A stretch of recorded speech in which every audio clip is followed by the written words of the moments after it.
शिल प्रभुपाद की जय, गुरु गौरांग की जय। तो आज हम श्रीमद् भागवतम के 6वें स्कंद 5वां अध्याय 41वें श्लोक से श्रवण करेंगे। और इस श्लोक में बताया गया है कि इस भौतिक जीवन का जो सुख है कितना तीक्ष्ण होता है, कितना दुखदाई होता है। जो भी व्यक्ति इस भौतिक सुख को भोगने की इच्छा रखता है तो उसको कितने कष्ट झेलने पड़ते हैं।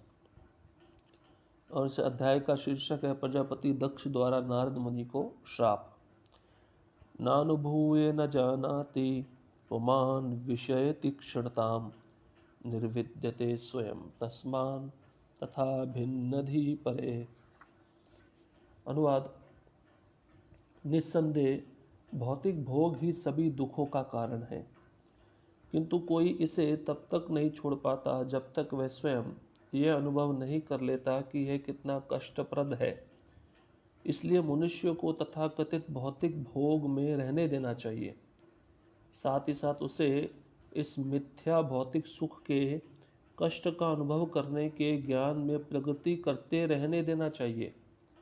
तब अन्यों की सहायता के बिना ही वह भौतिक भोग को घृणित पाएगा। जिनके मन अन्यों द्वारा परिवर्तित किए जाते हैं वे उतने विरक्त नहीं होते जितने कि निजी अनुभव वाले व्यक्ति। तो यहाँ पर दक्ष प्रजापति नारद मुनि को कह रहे हैं। पहले आपको थोड़ा इतिहास बता देते हैं। पहले दक्ष प्रजापति ने अपने 10,000 पुत्र उत्पन्न किए, तो नारद मुनि ने उनको आध्यात्मिक उपदेश देकर भगवत धाम भेज दिया, भक्त बनाकर उनको भगवान के धाम वापस भेज दिया। तो उनको थोड़ा क्रोध आया, उन्होंने कुछ नहीं कहा। फिर उन्होंने 1,000 पुत्र और उत्पन्न किए, उनको भी नारद मुनि ने प्रचार करके भगवान के धाम वापस भेज दिया। तो इस प्रकार से नारद मुनि ने 11,000 पुत्रों को, जो दक्ष प्रजापति के थे, उनको भगवत धाम वापस भेज दिया। तो इसके बाद दक्ष प्रजापति को बहुत क्रोध आ गया और यही वार्तालाप चल रही है नारद मुनि और दक्ष प्रजापति की। दक्ष प्रजापति कहते हैं नारद मुनि को कि मैं जानता हूं कि भौतिक भोग ही सब दुखों का मूल कारण है, किंतु इस भौतिक भोग को कोई तब तक नहीं छोड़ पाता जब तक वह स्वयं अनुभव नहीं कर लेता। क्या अनुभव नहीं कर लेता? कि यह कितना कष्टप्रद है, कितना कष्ट देने वाला है। जब तक उसको स्वयं अनुभव नहीं आएगा उसको नहीं छोड़ेगा वो। इसलिए दक्ष प्रजापति कहते हैं इसलिए उसको उस भौतिक भोग में लगे रहने देना चाहिए और साथ ही साथ उसे इस मिथ्या भौतिक सुख के कष्ट का अनुभव करने के ज्ञान में प्रगति करते रहने देना चाहिए कि भौतिक भोग में कितना कष्ट है, कितना दुख है। इस ज्ञान में लगे रहकर उसको प्रगति करते रहने देना चाहिए और तब अन्यों की सहायता के बिना ही वह भौतिक भोग को घृणित पाएगा। जब तक कोई उसको प्रचार करेगा तब तक वह भौतिक भोग को घृणित नहीं पाएगा, तुच्छ नहीं समझेगा। वो स्वयं से ही समझेगा कि भौतिक भोग तुच्छ है। दक्ष प्रजापति कहते हैं जैसे प्रचार करके दूसरे के मन को परिवर्तित किया जाता है तो उससे उतना प्रभाव नहीं होगा जितना वह स्वयं अनुभव करके ये नहीं जानेगा कि भौतिक भोग में कितना कष्ट है। तो तात्पर्य में प्रभुपाद जी कहते हैं यह कहा जाता है कि जब तक स्त्री गर्भवती नहीं होती वह शिशु को जन्म देने के कष्ट को नहीं समझ सकती। बंध्या की भुजिबे प्रसव वेदना। बंध्या शब्द का अर्थ है बांझ औरत। ऐसी स्त्री शिशु को जन्म नहीं दे सकती तो भला वह प्रसव पीड़ा का कैसे अनुभव कर सकती है। प्रजापति दक्ष की विचारधारा के अनुसार स्त्री को पहले गर्भवती होना चाहिए और तब शिशु प्रसव की पीड़ा का अनुभव करना चाहिए। तब यही यदि वह बुद्धिमती है तो वह पुनः गर्भवती नहीं होना चाहेगी, किंतु वास्तव में तथ्य नहीं है। यौन सुख इतना प्रबल होता है कि स्त्री गर्भवती हो जाती है और शिशु जन्म के समय कष्ट पाती है, किंतु अपने इस अनुभव के बावजूद वह पुनः गर्भवती होती है। तो देखिए यहाँ पर प्रभुपाद जी एक बहुत सुंदर उदाहरण बता रहे हैं कि कोई स्त्री जब गर्भवती होती है, शिशु को जन्म देती है, तो उस समय उसको बहुत कष्ट मिलता है। परंतु कोई बांझ है जो शिशु को जन्म नहीं दे सकती, तो उसको क्या अनुभव होगा कि जन्म देने वाली स्त्री की क्या कष्टमय स्थिति होती है। तो इतना पीड़ा सहने के बाद भी वह स्त्री उस समय सोचती है कि मैं दोबारा शिशु को जन्म नहीं दूंगी, मैं गर्भ धारण दोबारा नहीं करूंगी। परंतु फिर वो मैथुन के द्वारा ही पुनः गर्भ धारण करती है, और फिर उसी पीड़ा को झेलती है जिस पीड़ा को उसने पहले झेला था। तो ये पहले उसने बुद्धिमान की बात समझी, बुद्धि से अपना कार्य किया कि ये ठीक नहीं, बहुत कष्ट होता है, इसलिए मैं गर्भ धारण नहीं करूंगी। परंतु जब संभोग का सुख आया तो उसमें उसने वह बुद्धि उसकी भ्रष्ट हो गई, वो बुद्धि कहीं चली गई जो सुयोग्य बुद्धि थी, जिस बुद्धि ने इसको प्रेरणा दी थी कि दोबारा ये कार्य नहीं करना है। परंतु जब वह सुख आया, भौतिक सुख, स्त्री पुरुष का संग, तो उसमें उसकी बुद्धि भ्रष्ट हो गई। तब उसने ये नहीं जाना कि अगर मैं दोबारा गर्भवती हुई तो मैं पुनः मुझे पहले जैसा ही कष्ट झेलना पड़ेगा, और इसको वह भूल गई और फिर दोबारा यौन सुख में लिप्त हो गई। तो प्रजापति दक्ष की विचारधारा के अनुसार मनुष्य को पहले भौतिक भोग में अपने को लिप्त करना चाहिए, जिससे ऐसे भोग के कष्ट का अनुभव करने के बाद वह स्वतः विरक्त बन जाएगा। किंतु भौतिक प्रकृति इतनी प्रबल है कि मनुष्य पग पग पर कष्ट भोगने पर भी भोग करने के अपने प्रयासों को बंद नहीं करेगा। तृप्यंति नेह कृपणा बहु दुख भाजा। तो अगर यहाँ पे दक्ष प्रजापति बिल्कुल गलत कह रहे हैं। अगर उस स्त्री को पहले ही यौन सुख में इतना आनंद आया, फिर गर्भवती हो गई, तो पुनः उसको वह ज्ञान क्यों नहीं याद आया। तो यहाँ पर दक्ष प्रजापति कहते हैं उसको करते रहने देना चाहिए, बाद में वह स्वतः विरक्त हो जाएगा। स्वतः विरक्त कभी भी जीवात्मा नहीं होता है, जब तक उसको कोई मार नहीं पड़ती, कोई ठोकर नहीं पड़ती, जब तक उसको किसी शुद्ध भक्त का संग नहीं मिलता है, जब तक उसको आध्यात्मिक ज्ञान प्राप्त नहीं हो पाता है प्रामाणिक परंपरा के द्वारा, तब तक वह नहीं समझ पाएगा। ये तो वैसा ही हो गया जैसे जलती हुई अग्नि में पुनः पुनः घी को अर्पित करना। जितना ज़्यादा घी आप अर्पित करते हो उतना ही अग्नि ज़्यादा भड़कती है। उसी प्रकार से इंद्रियों को जब ज़्यादा विषय दिए जाते हैं, उनका तर्पण किया जाता है, उनकी इच्छाओं की पूर्ति की जाती है, तो इंद्रियां और मांगती हैं और मांगती हैं और मांगती हैं। ये अनुभव भी है। आपने जीवा से कुछ अच्छा वस्तु खाई, आपको बहुत अच्छी लगी, तो आपकी इच्छा होगी मुझे और चाहिए, मुझे और चाहिए। फिर आप ये नहीं देखोगे कि ये दूसरों के लिए भी है, दूसरों को भी मिलना चाहिए, ये विचार व्यक्ति भूल जाता है। इसलिए यहाँ पे बताया गया है कि जो भौतिक भोग का कष्ट है उसकी तीक्ष्णता बहुत भयंकर है। यहाँ पर तो प्रभुपाद जी एक उदाहरण दिए हैं, ऐसे सैकड़ों उदाहरण हैं। आप एक और उदाहरण लीजिए, जैसे व्यक्ति अपना घर बनाता है, घर बनाने के लिए कितना परिश्रम करता है, कितना पैसा कमाता है, और पैसा कमा के जब इतना कमा लेता है प्रचुर मात्रा में, और जब घर बनाता है तो घर बनाने में उसको कितना कष्ट लगता है। वह सोचता है कि जब घर बनाऊंगा तो उसमें बहुत आराम से रहूंगा, ये सुख सुविधा होगी, परंतु पैसा इकट्ठा करते करते उसकी आयु बीत जाती है, और आयु बीतने पर जब वह घर बनाता है तो उसमें जब उसके बच्चे होते हैं तो वो उस घर का उपभोग करते हैं। हालांकि उसको पता है कि मैंने बहुत ही कष्टमय परिस्थिति में सब धन कमाया है, परंतु वह धन उनके पुत्रों के द्वारा, उनके संतानों के द्वारा खत्म कर दिया जाता है, उसको अपने इंद्रिय भोग के लिए इस्तेमाल कर लिया जाता है। तो इस प्रकार से हम समझ सकते हैं कि भौतिक भोग की तीक्ष्णता, जो भौतिक कर्म है उसका जो तीक्ष्णता है बहुत भयंकर है। प्रभुपाद जी कहते हैं तलवार की जो धार होती है उसके समान है। आप भौतिक कर्मों में लगे हो तो भौतिक कर्मों के साथ साथ आपको कर्म बंधन में भी लिप्त होना पड़ेगा। तो यहाँ पर प्रभुपाद जी प्रहलाद महाराज का उदाहरण देते हुए कहते तृप्यंति नेह कृपणा बहु दुख भाजा। ये कृपण लोग होते हैं जो कंजूस होते हैं, तो वे समझ नहीं पाते हैं कि भौतिक भोग का कष्ट इतना दुखदायी होता है। तो प्रभुपाद जी आगे तात्पर्य में कहते हैं ऐसी स्थिति में जब तक नारद मुनि जैसे भक्त की या गुरु शिष्य परंपरा में उनके सेवक की संगति प्राप्त नहीं होती, मनुष्य की सुप्त वैराग्य भावना को जागृत नहीं किया जा सकता। यह तथ्य नहीं है कि चूंकि भौतिक भोग में अनेक कष्टप्रद स्थितियां निहित होती हैं, इसलिए मनुष्य स्वतः विरक्त हो जाएगा। मनुष्य को नारद मुनि जैसे भक्त के आशीर्वाद की आवश्यकता होती है, तभी वह भौतिक जगत के प्रति अपनी आसक्ति से विरक्त हो सकता है।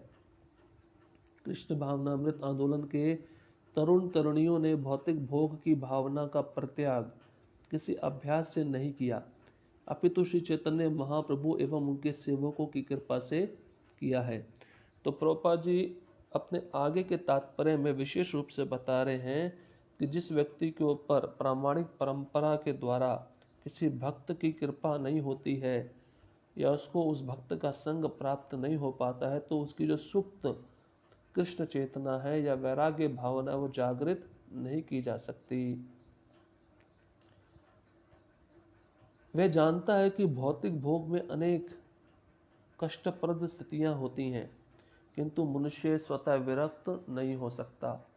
स्वयं से वैराग्य वह प्राप्त नहीं कर सकता, वह वैराग्य भगवान के भक्त के संग के माध्यम से ही कर पाएगा। और ऐसे बहुत सारे उदाहरण हैं। आप देखिए जिस प्रकार से भागवतम के 11वें स्कंद में पिंगला नाम की वेश्या थी, तो उसके अंदर जो वैराग्य आया था, हमारे आचार्यगण कहते हैं दत्तात्रेय भगवान के संग से आया था। और बताते हैं कि प्रहलाद महाराज के अंदर भी वैराग्य कहाँ से आया था? नारद मुनि के संग से आया था। ध्रुव महाराज के अंदर भी वैराग्य नारद मुनि के संग के माध्यम से आया था। और प्राचीन बर्हिषत को भी वैराग्य नारद मुनि के संग के द्वारा प्राप्त हुआ था। तो ऐसे कितने उदाहरण हैं। जब तक वह व्यक्ति बद्ध जीव जो इस भौतिक शरीर को धारण करके प्रकृति के 3 गुणों से प्रभावित होकर इस संसार की प्रत्येक वस्तु पर अपना प्रभुत्व जताना चाहता है और मैं और मेरा की मिथ्या धारणा से प्रभावित रहता है, वह मुक्त नहीं हो सकता जब तक उसको शुद्ध भक्त की संगति प्राप्त नहीं हो पाती। आधुनिक युग में देखा जाए तो श्रील प्रभुपाद बहुत बड़े उदाहरण हैं। जब प्रभुपाद अमेरिका गए तो उन्होंने वहाँ पर हिप्पी जिनको वैदिक संस्कृति का कोई ज्ञान नहीं, उनको अपना संग प्रदान दिया हरिनाम के माध्यम से, प्रसाद के माध्यम से। इस तरह से उन्होंने इन हिप्पियों को जो मलेच्छ थे, यवन थे, उनको उस भौतिक भोग की तीक्ष्णता से मुक्त किया। तो बताया जाता है कि संग का बहुत बड़ा प्रभाव होता है। तो जैसा संग होता है वैसा रंग होता है। जैसे जिस प्रकार का चश्मे का रंग हम अपने आँख के ऊपर लगाते हैं, उसी रंग की दुनिया हमको दिखती है। तो हमें शुद्ध भक्तों का ही संग प्राप्त करना चाहिए। यहाँ पर श्रील प्रभुपाद स्पष्ट बताए हैं।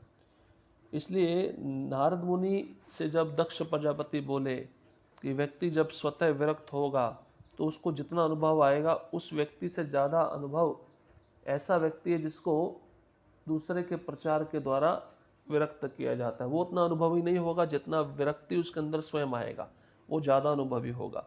तो ये जो बात है बिल्कुल गलत है। यहाँ पर प्रभुपाद जी सिद्ध भी करके दिखाए हैं।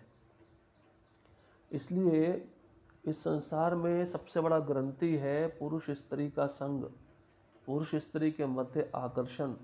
जब तक व्यक्ति उस आकर्षण से मुक्त नहीं होता, तब तक वह देहात्म बुद्धि की धारणा से या भावना से मुक्त नहीं हो सकता। उसके मन में यही विचार रहेगा, मैं ये शरीर हूँ और मेरी ये वस्तु है। मैं तथा मेरा की भावना उसके हृदय के अंदर एक वट वृक्ष की जड़ के समान होती है।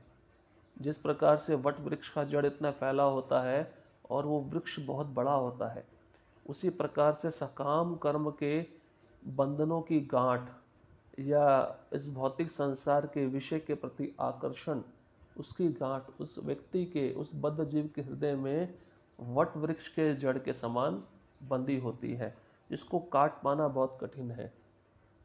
तो हमारे आचार्यगण कहते हैं कि उसको काटना तो धार धार बहुत कुल्हाड़ चाहिए।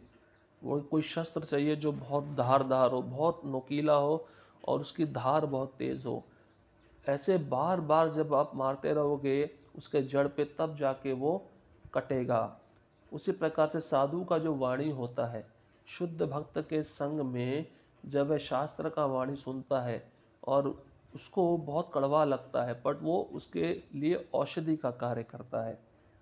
तो जब वह औषधि का कार्य करेगा तो क्या होगा, वह अपने सकाम कर्मों के बंधन से मुक्त हो जाएगा।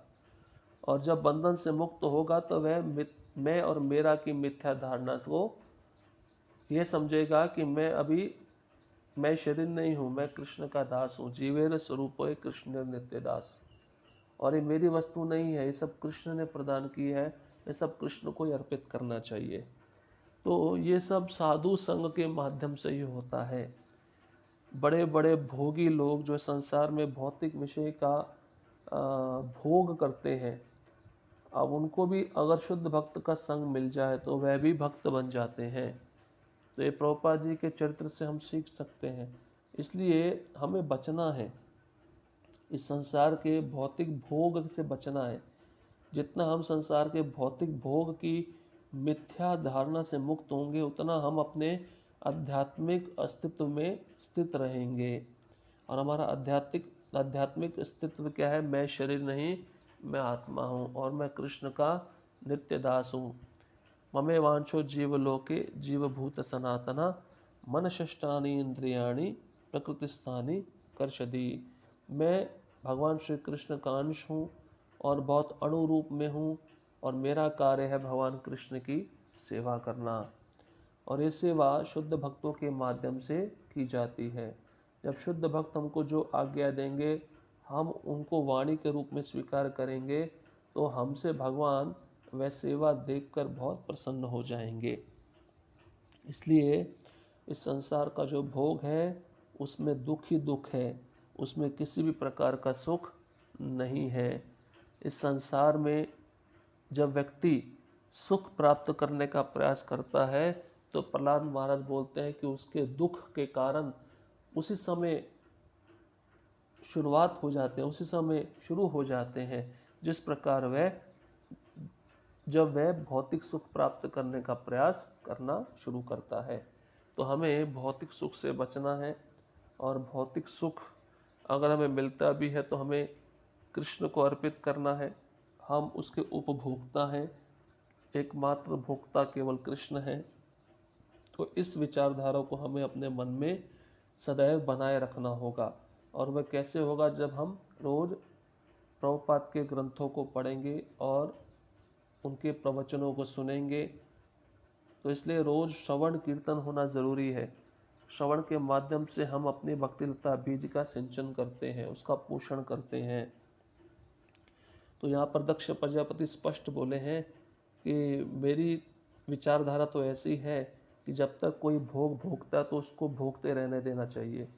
जब तक उसको उस भौतिक भोग में जो कष्ट है उसका पूरा ज्ञान नहीं होता, तब तक वह उसको नहीं छोड़ेगा।